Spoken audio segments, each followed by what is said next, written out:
We are delighted to have with us Eliane Abdenour. Eliane is a Palestinian Christian from Jerusalem. Church records trace her dad's family back over 300 years to the late 17th century, early 18th century. Eliane is a proud mother of 3 amazing young adults. She is a professional woman who has worked at the Pontifical Institute of Notre Dame of Jerusalem Center for 18 years, of which 8 were as academic director and also involved in student affairs at the Hospitality School. For the following 10 years, she established and directed the Marketing and Development Office, both for Notre Dame and for Magdala. Eliane was involved in the Magdalena Institute from the early stages and helped us with the organizing of the annual Women's Encounter. A special family mission was born for her and her husband after the Second Intifada in 2002, when they felt that children needed a respite. They needed to feel that their lives mattered. They needed something beyond the violence, which was what they had experienced all their lives. So they established a children's and youth Christian leadership program and conducted summer camps at a national level for 10 years. So I personally am delighted to present my friend Eliane Abdenour, who has been a great companion on the journey of my 5 years here in the Holy Land, and who will share with us about this beautiful characteristic of this sector of the people of the Holy Land, the Palestinian Christian community. Welcome, Eliane. Thank you, Celine. Thank you for inviting me to share my thoughts and experience, and for all the work you do. I know that Women's Encounter means a lot to you. When Celine and I were discussing this year's topic, I said this is really something that is dear to my heart. I would also like to thank Dr. Mary Schwartz for taking us with her reflection on the philosophical basis of hospitality. So when I'm asked about Palestinian hospitality, I say our greeting says it all.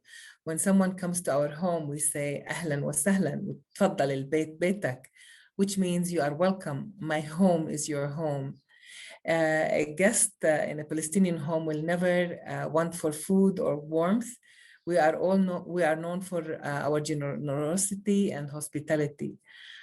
Our homes are always ready with food, sweets, and Arabic coffee, and we never turn away a person who reaches out to us. So we come to the hospitality of woman's heart. God created women with a hospitable body and heart. He gave her a body strong enough to host his children, give birth, nurture, and raise them. And he gave her a big heart filled with compassion to embrace, nurture, and serve all those around her. He created her to play an important role in humanity. Her welcoming smile may make someone's day. Her listening ear may alleviate pain and suffering. Her wisdom may give counsel, and her love and charity may be a healing balm in a broken world we live in. Gabriel Marcel, the French philosopher, in Mary's presentation said, he believes that the person in herself is lovable and has value, not because she has certain qualities or gifts, but because she herself is a gift. We women tend to love unconditionally and do things sometimes at our own physical and emotional expense. A wife and a mom does her utmost for the happiness and comfort of her family. A teacher gives her heart to her students. A consecrated serves with charity and love her community. The receptionist receives the guest with a welcoming smile. So hospitality is the expression of treating every human person with dignity. When we learn to look at life from the perspective that we are spiritual beings who are just temporarily in these bodies of ours, only then we understand that the essence of our being is love, and each person's life and dignity matters. God created us in his likeness and image. All through my life, work, and encounters with people, I wanted them to meet Christ in me. It is in God that we live and have our being. Acts 17:28. So I continue to do my best to share the Christian values my parents raised me on. Sainte Thérèse de Lisieux, life expression, do little things with great love. It is beautiful to see the little kindness and compassion that can transform lives.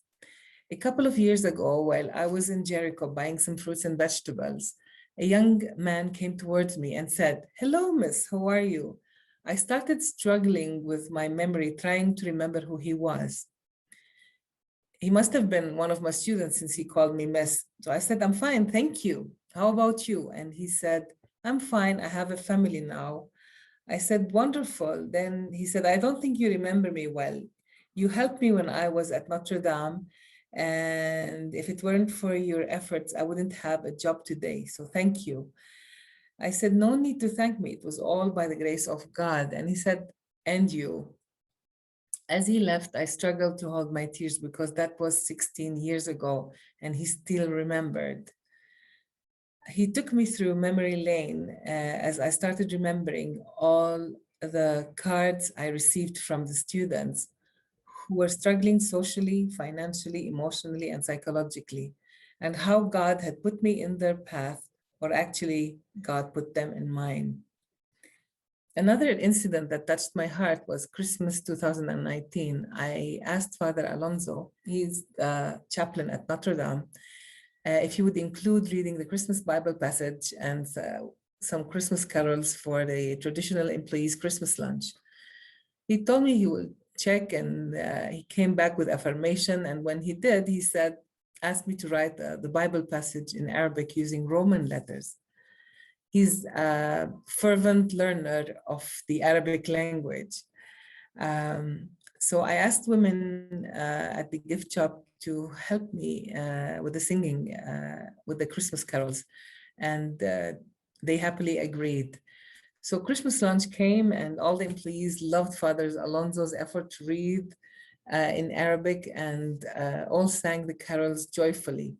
Later that afternoon, while in my office, the three women came with a little gift bag in their hand and said, "Thank you for making this year's event different." I said, "I didn't do anything. It was your spirit." And they said, "Oh, yes, you did. We know how much you are challenged, and this is a small token of appreciation." And I choked and tears ran through my cheeks. It has equally been beautiful to see how the kids and youth who attended the Christian leadership program have flourished and hold important positions. Some already have beautiful families and children, and until today, we are in touch with some. So never underestimate acts of kindness. They are forever engraved in the hearts of the recipients.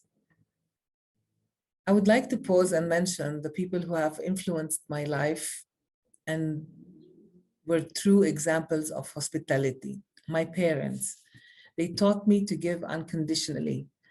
I remember it was Christmas time, and I was 6 or 7 then, and my mom and dad told us that we need to sit together and pack some Christmas gifts for the less fortunate children who lived at the orphanage. I was excited, and at the same time was wondering how it is to be in an orphanage.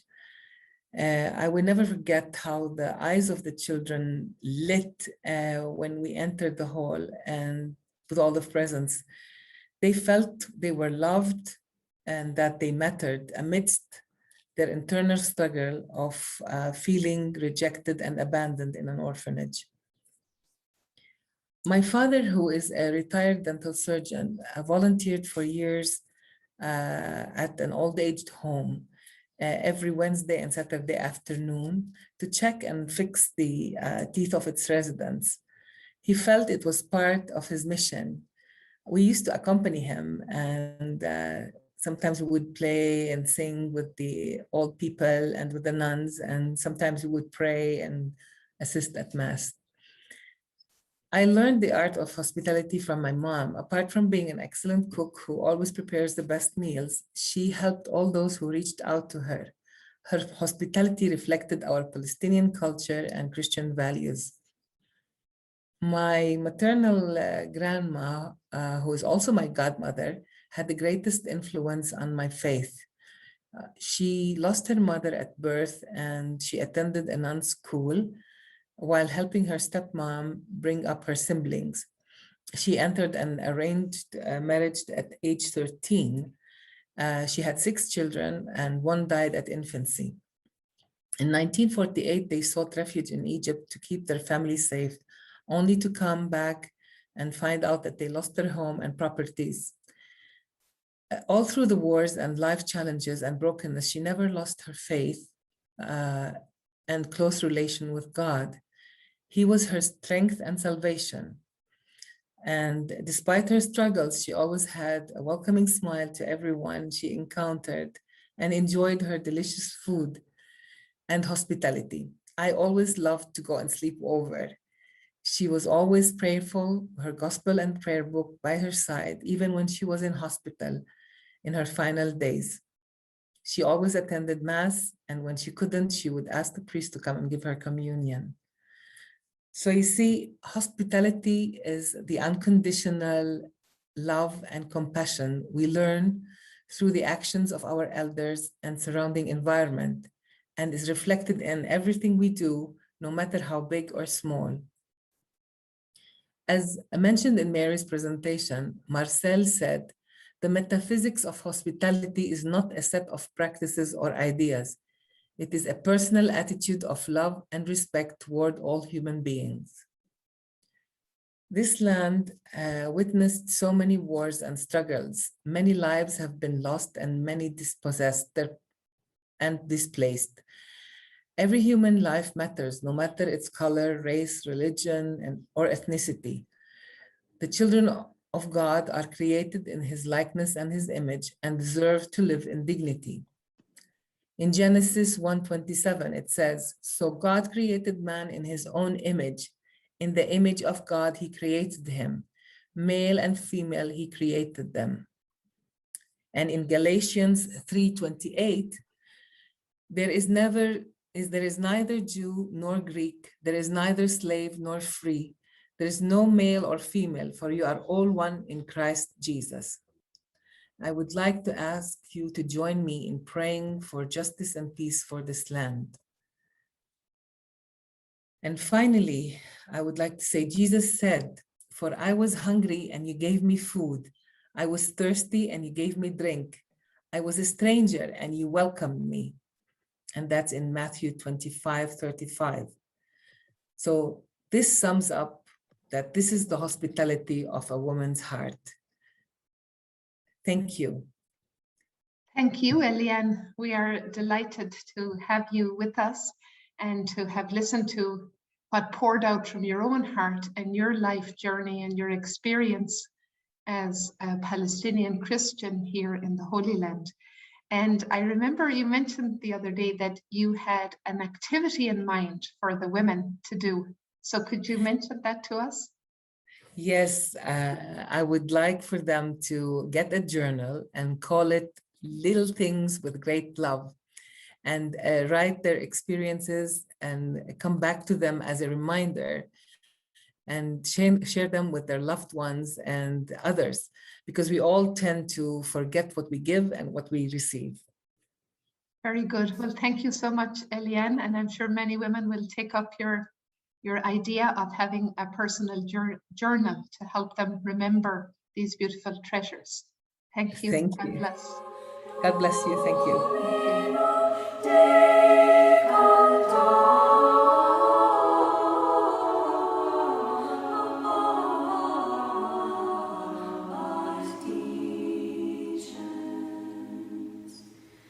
So we welcome Nira Nachaliel. I don't know if I pronounced your name properly. You can correct me. What is your name? Nachaliel. Nira Nachaliel. Nachaliel. There's this guttural sound that's very proper to the Hebrew pronunciation, and I'm still working on it. There's a little bit of it in Spanish, and I remember when I lived in Mexico, I had to practice that too. So we are very happy to have Nira with us. I met her a couple of weeks ago at a circle, which had people from Jewish tradition and also Muslim. And we two Christians arrived and we were warmly welcomed. So that was beautiful. So I want to ask Nira about your experience growing up and your background in relation to hospitality. Yes, thank you for inviting me, and forgive me for my English, which is not so fluent, but I hope you will understand me. Yes, well, I was raised in a kibbutz in the south of Israel, and the kibbutz educate us, everyone, that people should be equal. And it was all around me, this idea that we have to see everyone as a human being, and all the humankind should be equal.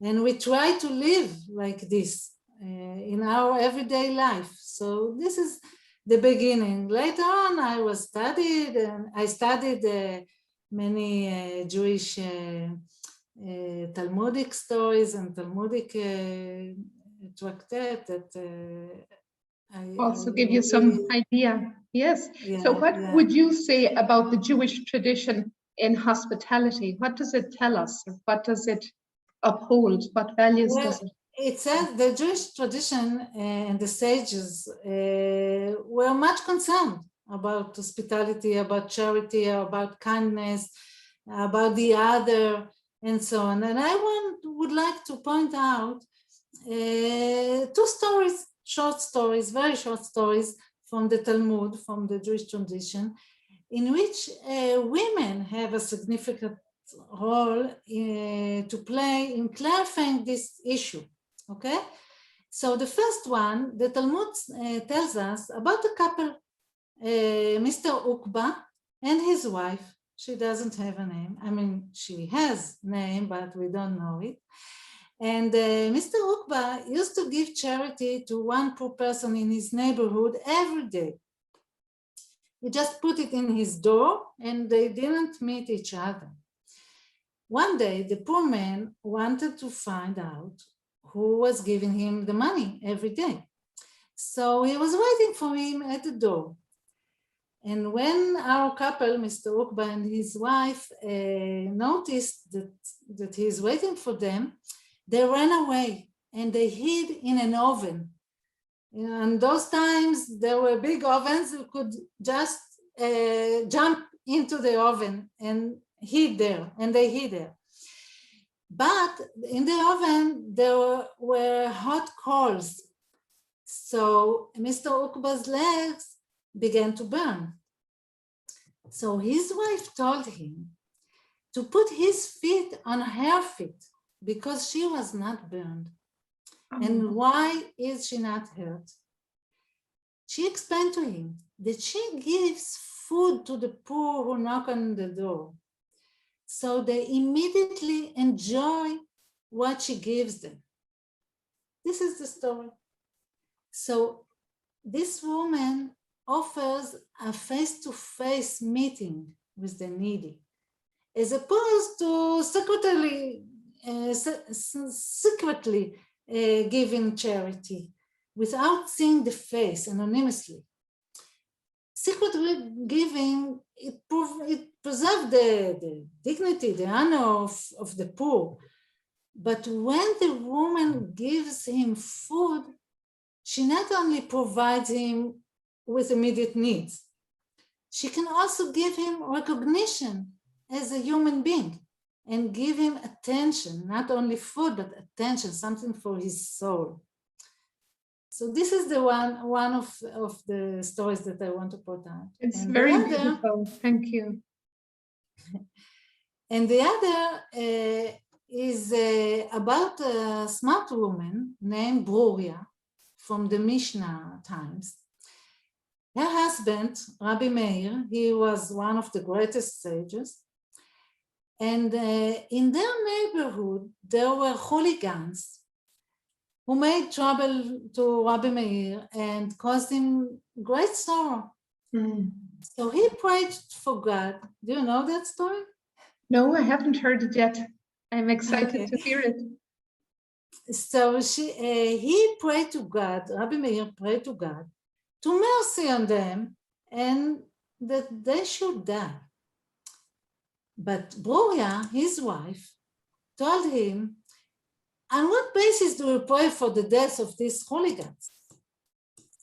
Do you base on the phrase from Psalms that is written, let sins cease from the land, which you interpret to mean that the world should be better if the wicked were destroyed. But is it written, let sinners cease? No, let sin cease is written. In Hebrew, it sounds better because the words are very, very similar. Yes. So she said, one should pray for the end of their actions, not the end of their life, of the bad life, or the bad people life, but the end of the bad deeds. Yeah, the bad actions.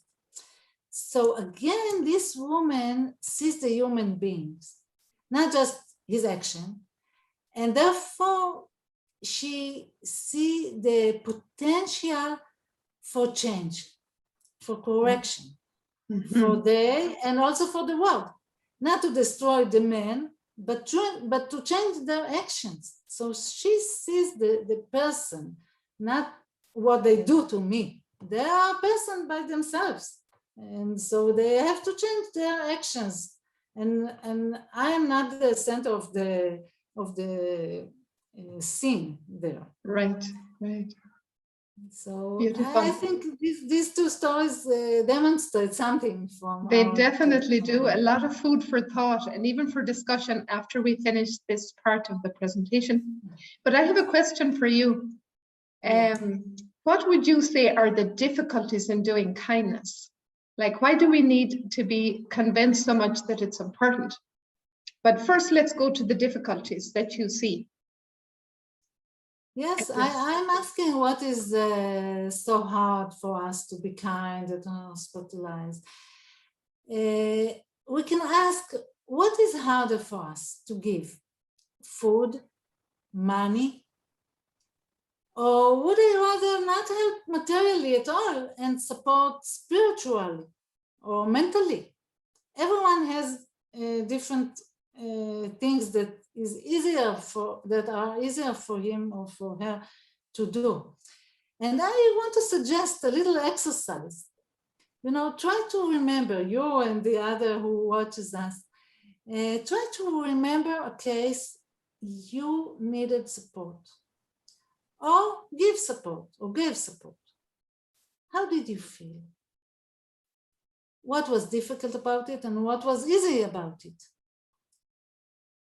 Now, I'm sure everyone has many, many answers and thoughts about it, but I would say that why is it so difficult for us? Perhaps for personal reasons. We are ashamed of the shame of the poor, or we are suspicious and we are afraid of cheaters, that someone is cheating on us. We do not want someone enters our home, or even sometimes to our mind, to our souls. We are afraid of it. We want to keep ourselves, intact. And it is also reminds us the fear of being in that state, in that situation of need. And sometimes it is also just difficult for us to provide what they really need. And we feel like we can't help, we can't really help. But sometimes the barrier of giving is ideological. We think we do not want to to give because we think the authorities need to address these issues. And if we continue to help, it will be only temporary, but how to say, you know, Right. just going on all the time. It will not solve the problem at all. Just even perpetuate it. yeah, perpetuate what you said. Yes. No, you're excellent. I'm impressed with your English. It's very actually very good. Thank you. Yes. So all of these we need to overcome in order to open our hands. You know, we can close our hands, but we have to open it, and our hearts to someone else, to strangers, to those who are not the same as us. And in the Jewish resources, there are many things about how good is it to help the weak and to see the strangers as part of us. And whoever does so will receive many blessings. Now, the sages, our chachamim, and you know, they like go out as a campaign for sake of doing kindness, because they keep saying it again and again, what is so good to do it. And apparently we need to be convinced that we should do it. Right. And to me, I just one more sentence about what you asked. To me, the intention is not that we will reward for these deeds and there is blessings that we'll get, but that the world will be a better place if we will do all these things. And this is the real reward that will benefit from, all of us will benefit from. Very true. And Mira, one of the things that really impressed me when I met you at the circle was your warmth and your openness to the other people, and you seem experienced in that. Could you share a little bit about what you're doing in the field of hospitality with people who are different? Yeah, first of all, I don't do much. You know, I have many things and I should do more, I guess. But what am I doing? Everyone should do what he can do, what she can do. I am a part of, first of all, I live in the Galilee, in the Lower Galilee, and in a small village named Mitzpe Netofa. And all around are Arab villages. So I live in between, and I feel it's a religious must to be in a good, to live together in a good way. And I'm part of the Association for Joint Israeli Leadership, who aspires to empower a common ground and respect the other. We really, it is really important for us. We are looking for the common, for things that are common for us, but that are the same. But we respect the differences, and we think it is important because I can learn from differences. Right. And, all this is for building a joint future. And as part of this association of joint Israeli leadership, I facilitate a group of Jewish and Arab women, both Muslim and Christian. And especially in these days, but in Israel it's all the time, not only in these times. It is very, first of all, it is very interesting to know each other. It is very interesting, and it is very important, because if you know each other, you can hear, you can speak, you can be heard, and knowledge is the first step in order to live together and to appreciate each other. So this is one of the things that I do. But thank you for what you are doing. And I have to say, I was very happy to see that young girl who was present being listened to by all of you with such respect and with such attention. And I thought the way you held her presence and her dignity helped her to be confident and to express herself freely and clearly. And of course, she also is a young woman who who has this strength, because she also has a background of example around her and culture as well that has helped her to be who she is. But I just thought everybody should see it. And I remember that day I took a picture, wasn't so long ago, and I put it up on Facebook, and it's got over 200 likes, which is a lot for my little Facebook page. But I just thought how much hope that has brought. So I want to thank you, Nira. And I want to we say try God bless what you. we can. Yeah, We try what we can do, and thank you very much. thank you, and shalom. Shalom. Thank you. All right. Amen. Thank you.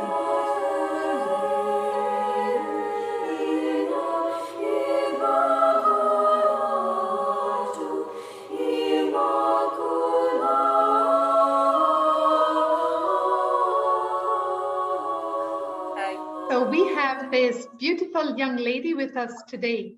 Can you tell us what is your name? My name is Aya Asadi. And Aya Asadi is a Muslim young lady. How old are you, Aya? I'm 19 years old. Wonderful. Did you finish high school? I finished high school 2 years ago. And what are you doing now? I'm doing a service. What do we Military call- service? Yeah. And all young people here in Israel do, the girls do 2 years, is that right? And the young boys do 3 years? No, not all. Not all. Okay, Not- not everybody.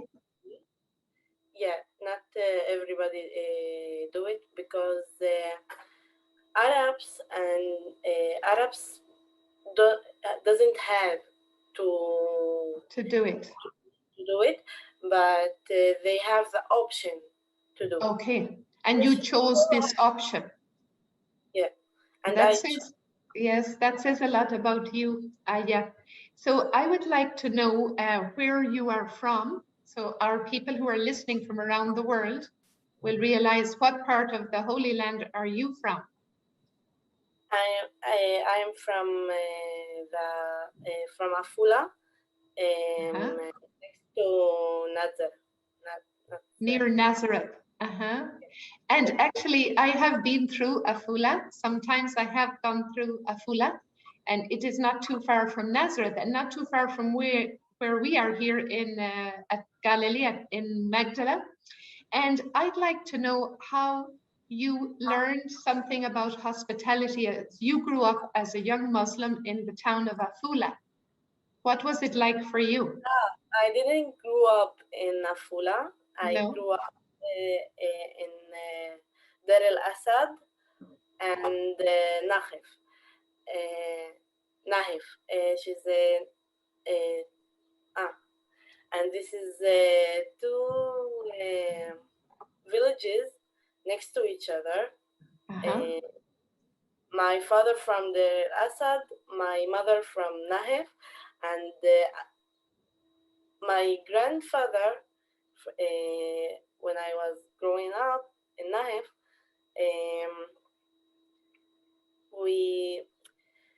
I saw him. I watched him inviting and welcoming people, just going across the street and inviting them to food. My grandmother, she was cooking for them, and so your grandfather would invite them to his house for food, even though he didn't really know them. He just met them on the street. He just saw them in the town. Back then, everybody knew everybody. Okay, it's a small town, yeah. But he would invite them over. Yeah. Very nice. A beautiful example. Now, do you think hospitality is still the same today? That people invite people over and give a beautiful meal? Well, sorry for us, but we don't have the same hospitality now.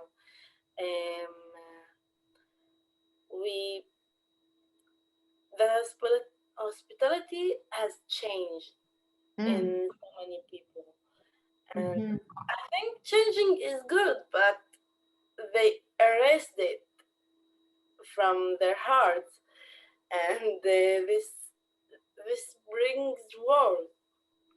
Yes, brings division and war when we do not have this hospitality. That's very true, Aya.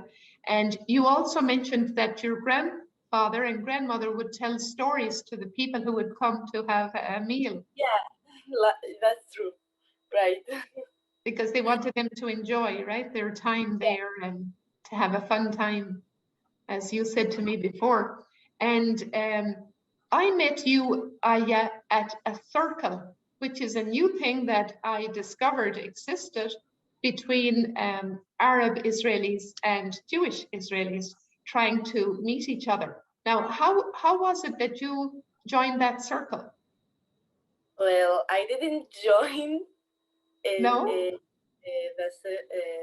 circle. I started it with Wow. my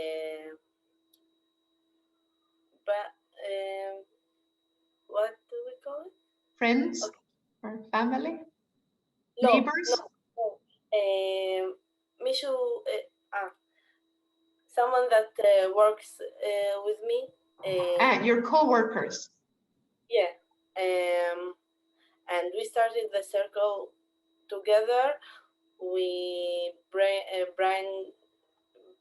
have bring some food and invited people that we think that they would come. And yeah. And I really enjoyed meeting you, Aya, that day. I think there were only 2 Muslims and the rest were Jewish. And then the 2 of us Christian who went to visit that circle. And I was very impressed at your confidence, sharing from your heart, your experience, and also listening to the others. And they were listening to you. Well, I think it's so important that we tell our feelings clearly, to Yes. put it clearly front of everybody, so we don't get misunderstanding. Exactly. Clear communication is such a gift, and it helps hospitality because then we know each other and then we listen and we share from the heart. And that brings confidence. Clear communication builds hospitality.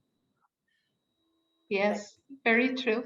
Now, I wanted to ask you, if you have any advice for other teenagers today, because you're still a teenager. You are 19, right? And do you have advice for other young teenagers today in relation to hospitality? What advice would you give them? You know what? I do have an advice. Good. My advice to our teenagers, to the teenagers in my age, older, younger, to all the people actually, love each other, okay? Because by loving each other, we understand more. We will be more together. Yes. And together, many wars has begun because of misunderstanding, because not being able to love each other. So please love each other. Thank you. Thank you. I'm very grateful for your time with us today. And I wish you all the best in your work with these circles that you helped to found, and also in your service, that you will be safe and protected and that you will mature. And I look forward to meeting you again sometime later on. I'm sure you will have so much more. Yes. Yes, we Don't hope worry. so. Thank you so much. Thank you.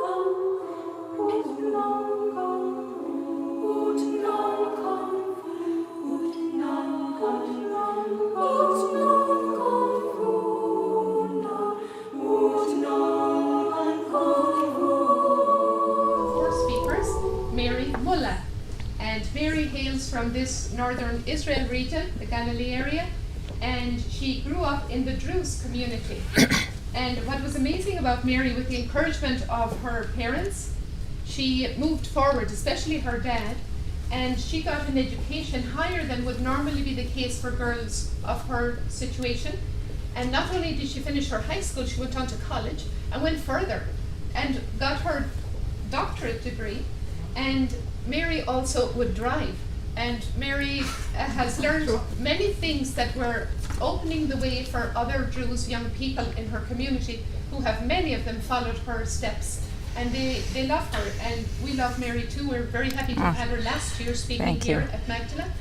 This year she is back with us, and we love the fact that Mary is so open to others and such a good friend of many people of all faith backgrounds and all cultures and countries. She has a big heart, and without any more ado, I leave you with Mary Mula. Thank you. Mary. Thank you. Thank you, Celine. And hello to everyone. So I'm happy to be here. My name is Mary, as Celine said. I work as an special education inspector, and I am also an emotional therapist, and I have my own clinic, and I am a doctor of educational counseling. I will talk today about the Druze and about the Druze hospitality, especially, but I should give you a background of the Druze culture. So the Druze are an Arab ethnic group in the Middle East, and they have a unique religion, and they split from the Ismailism. It's a part of the Shia, Islamic Shia, in the 11th century. The Druze religion is secret. It's unique and secret. And just few people know the deep religion, deep Druze religion. They called Okal, or Okal. That means educated or knowledge able. And the other part of the Druze, they call Juhal. It means who know nothing, who know nothing. So they don't know the religion in depth. Next. Yeah, yeah, that's it. So the Druze believe that the important thing here is the spirit, and it's not the body, because they believe that the body is just, it's only a materials machine, and it's hold the spirit, and help the spirit to train or to learn what it come to learn here in the world. Next, yeah.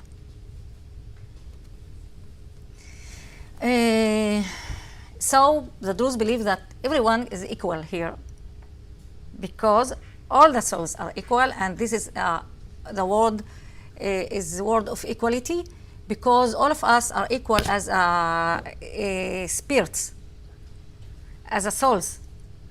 So we should talk to each other as an equal, to behave each to other as an equal, and there's no one important, less important, someone that had a high place, or everyone is equal. Yeah. The Druze, the basic belief in the Druze, they believe that in a reincarnation. The Druze believe in a reincarnation, and they believe that the soul is keeping moved from one life level to other life level till it or she learn, she graduate, she become, she have a final degree, that she learn everything that she come to learn here. So we believe that we was in all the other religions, And we believe that we are influenced from the history of the culture, all the cultures in the world. And they believe also in philosophic theories like Aflaton and Buddhism. The Druze, can you? No. One before? Yeah. No, one before, up. That's it. The Druze have several names. One of them, the Druze is not a good, actually a Druze is not a good name for a Druze, because they take it from someone that he said at the first, when the Druze religion became, he said that he's the Mashiach. That he's a god. He called Nashtakin Darazi, and the Druze didn't like him. So it's not the Druze name. The real Druze name is Al Muwahhidun, that they believe in one God. Or Bani Ma'ruf, it's the sons of grace. That's the name, the real name of the Druze. At the past, the Druze was a bad name for a Druze. Yeah. 10. Go to 10. Cell 10. Yeah. Yeah.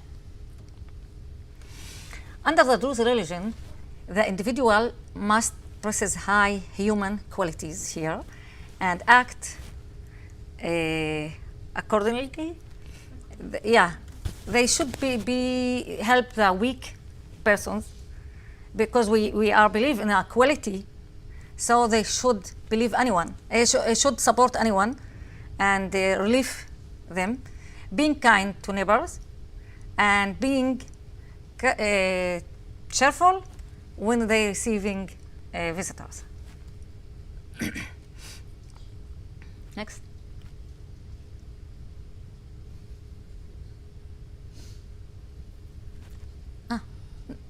No, where are you? Okay. One of the main things that the Druze just teach each other, and the parents teach the sons to do, that it's to be hospital. Yeah. Because the Druze are so income and so generous, yeah. And they just believe that they have nothing here, because the soul will move, the spirit will move, and we will lift everything here. And so we have nothing here. We don't own anything. So we should share everything with each other. Next. The coffee is the famous incoming or a symbol in the Druze culture. It's a symbol of hospitality among the Druze tradition. Okay. So if we go anywhere, and I say, "Ahu tubtin sharab," who is speaking Arabic here, they will "Ahu tubtin sharab," that he's welcoming, he can host his visitors, and he's a good person, that we can drink his coffee. And who's not so good and so not so well, we said, "Ahu tubtin sharabsh." We can't drink his coffee. Yeah. One of my strongest memories, when I was a little girl, I live in a neighborhood, in a special neighborhood in Yarka. It's a Druze village, and it was like a one-way neighborhood. Who's coming can't just move. They should make a turn and go out. So all the women was in a good relationship and a good neighborhood, and they keep meeting every day in my aunt's house. She have no husband. Her husband was died, so they can be there for free. So every night they meet together, and they all together make us as a children. They cook for the children, for all the whole children, and they used to help each other to preparing things and to make to take care about the family's needs. And they used to do everything together, and that what I have from my childhood when I was a child, and it make me feel all the time that I have all of things. I'm so rich, and I have a lot, because it wasn't just our food or our things. It's everyone from in the neighborhood. That's it. I hope that I make you. Sorry about my English. I'm so sorry. Beautiful sense of hospitality that was also very connected with the coffee, but with all the food, but especially the coffee. That was very interesting to say. If somebody doesn't have good hospitality, you can't drink their coffee. Like, you know, they're just not drinkable. But the one who has a good heart, it doesn't matter with their coffee, you can drink coffee with them. It's a nice expression that kind of because the feeling is moving through the coffee. Yes. And also it was very nice to see the experience of saying all worldly things in a way. We're not going to take them with us when we die. That's true. Yeah. I think for every human experience, but that's a very good reminder to have that present, because that helps us, as you said, on one hand to be very generous, and on the other hand to feel we're very loved, because everything is available, you know, of what we need. When we try to have what we need, and we don't need to have more than that. Yeah, because we just keep taking care about our souls, not about our bodies. Yeah, for sure. In a case whereby somebody visited you and then you offered coffee, maybe this person is not a coffee drinker and the person said no. I know, this is, Yeah.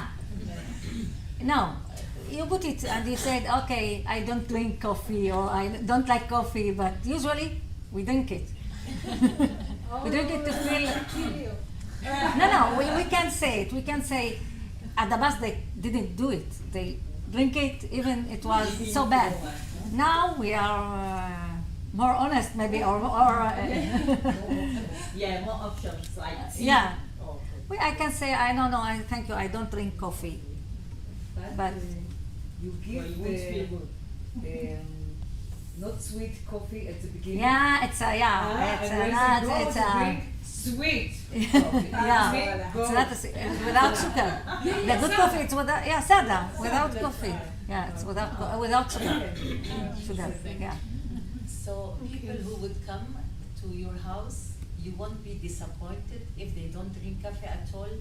But would you offer like tea, or is it? Sure, for sure. So this For sure. Normal times they would feel like they are disappointed and it's a shame. No, for sure. We But ask it's it. no more like that. Usually the Druze give everything. Yeah. They give juice and tea, and you should drink everything and eat everything that they give you, because they are really want to give. They have it. Yeah. And also what is very, very serious, the Druze is very local to the countries that he lives in. Yeah. It's very important. Yeah, because it's a secret religion. So we keep just take the מה זה רוב? majority culture. תגידי בעברית, את יכולה להגיד את זה בעברית? כן, בדרך כלל הדרוזים לוקחים את המאפיינים, לא, הדרוזים לוקחים את המאפיינים של תרבות הרוב שהם גרים בה, כמו בירדן. הם נאמנים לכוח השולט. לא, זה לא נאמנות לכוח השולט.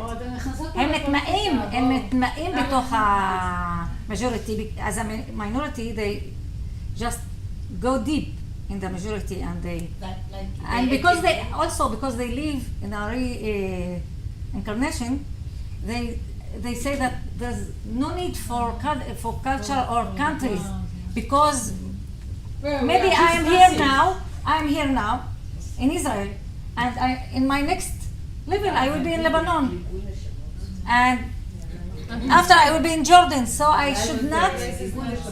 Yes. Incarnation, yeah, incarnation, reincarnation. What do you think about today's world? It's more individual, and we are losing something of hospitality. And do you think the Druze community or yourself, how you can, let's say, actualize the hospitality aspect of Druze religion for today's world and in your own? Yeah, I will talk about my personal journey here. I talked about it last year. So I start a journey just to look about me, who I am, why I'm here, and what I should do here, because I feel that we already separate as a human, one from the other, and in the Druze culture they still have the inner connection, because they have the secret religion that they can't share the religion with others, and we can't to get married with other persons from other cultures, so we still have it, but not as a daily life. We also become more individuals than collective. Is as individual, for example, you would like to have a spiritual life. Yeah. But the basics or the deep is secret. How you do if you don't belong to the secret? So because I'm generally, I told you that the religion part called Aqal, that the knowledge, they have their knowledge, and we call as un-religion, I call Jahil. Okay. That I don't know nothing, I know nothing about my religion, so I go to the other religion. I study Kabbalah. Wow. I learn Kabbalah. I'm Kabbalistic. באמת? כן. I read in a Okay, then you have to find another Injil, Bible and the Bible and the New Quran. Testament. And I went back to my religion, and I go to the religion men. Usually there are men that they have knowledge, because women didn't educate before. So I went to the men. I used to go till now and keep asking them. Deep ask question. Sometimes I don't feel good with it, but I'm not convinced of it. I ask them about what I know from the outside. Yeah. And what is it? How we explain it from the Maggie, is it right that when the man gets 40 years old, he is allowed to know about this secret religion? No. That's in the Kabbalah. No, In the it's a Kabbalah? Kabbalah. It's a Kabbalah. But It's a Kabbalah. what about It's the- I have yesterday, 2 days before, I had a lecture, lecture, and I talked about the Druze religion from to the Jewish community. There was Jewish people, and I write a book with one Jewish rabbi, קוראים לו אראל, בירושלים, ואנחנו, and we just try to explain that Druze religion, that seems like Kabbalah, there's a lot of things, and it's the same thing, Like the Christian and the Islamic. Yeah. So, you asked me something? About I ask you. I asked it's 15. 15? 15. Just the Can Okal, start. just the Okal can go to the Khilwi. The Khilwi, it's the place that we pray in. Meditate and pray in. And it's a simple place. So just the Okai can go there, and the children till 15. When they become 15, they should decide if to be Okal or Johal. Okay. But Like girls a cannot decide. bar But girls cannot decide. Girls they are anyway. No. Johal. There was before. Now Because they can decide. because the girls. Okay. No, the girls before. The girls Like my they- mom. She couldn't decide. She's No, my Johal. mom born as a religious, and she come through her life. She's Okal or Johan, your mom? My Okal. She doesn't know the secret. No, she know. She knows. Okay, she know.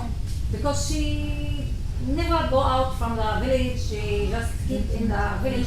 But now the woman go out, and we should ask now to come back. So there are like some conditions how to become Okkal. Yeah, for sure, you can see it's And these are like very it's a difficult. separate.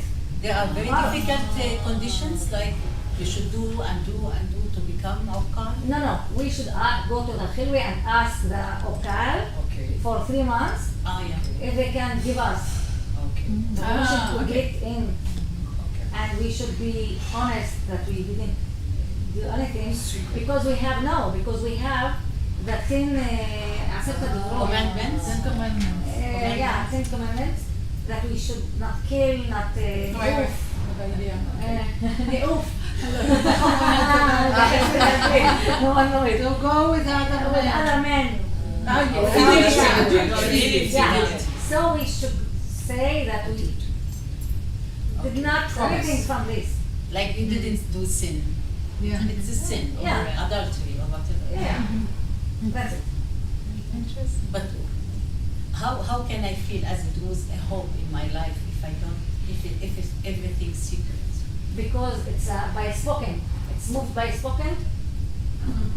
The mothers and the fathers, all the children. Yeah.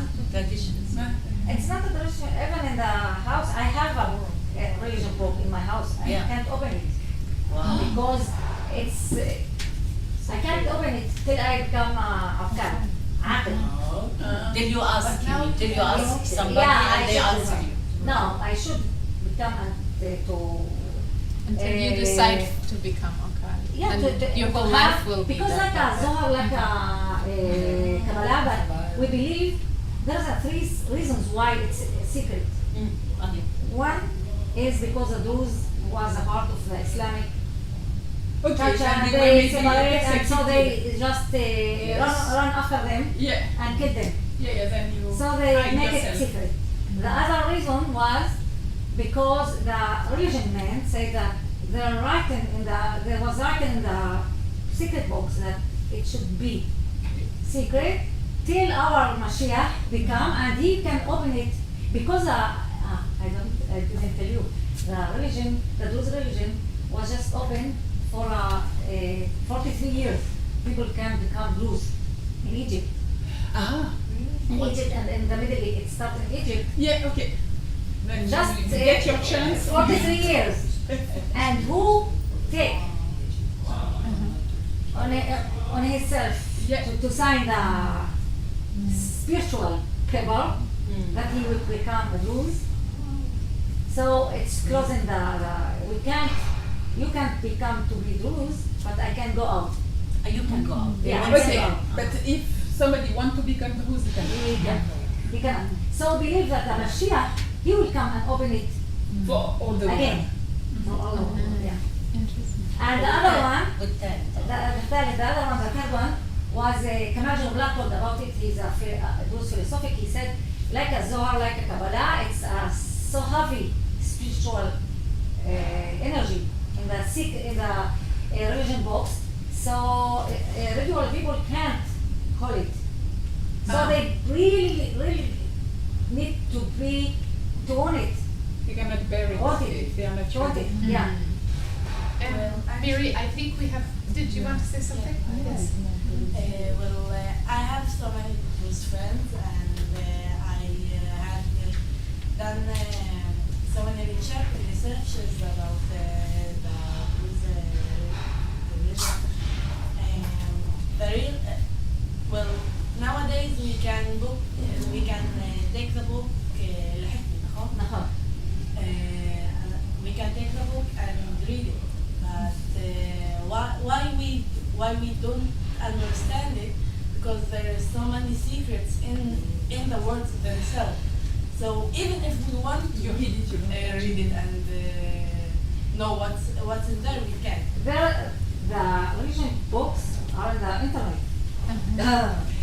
When you read from the Lebanese world, they take it and they publish. But no Druze one, no Druze person open it. Or I have it in my house. But you are not alone.